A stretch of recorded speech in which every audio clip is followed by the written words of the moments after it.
beautiful objects that captured people's imagination, that added something beautiful to our world.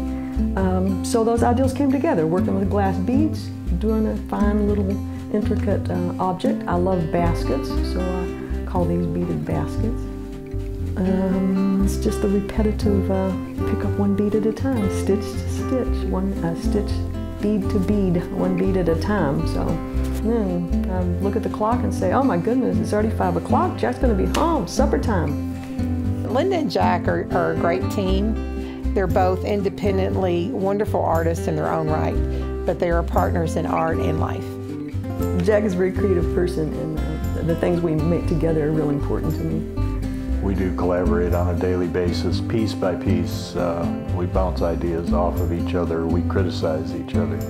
She has a wonderful heritage from Knott County, has developed her craft work over the course of her career, building on family traditions and developing a craft form that is really uniquely her own and very special just to Linda.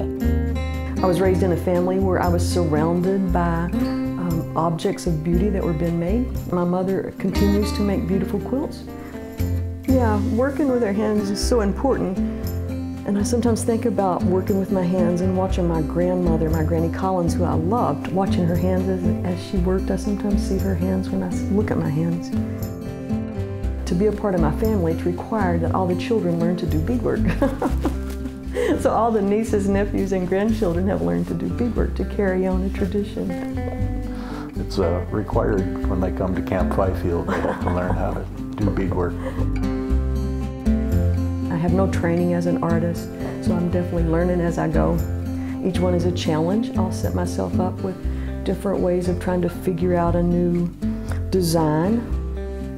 It is very satisfying, creating a piece of work that you feel is really good. And I sometimes think I may be a little selfish because I make these for me, and I feel really blessed that people respond to them and love the work, and that encourages me to continue to make them, but I really do make them for me.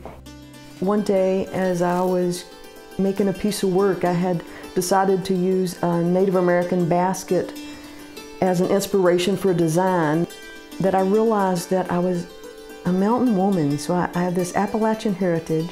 I'm doing an African beading stitch.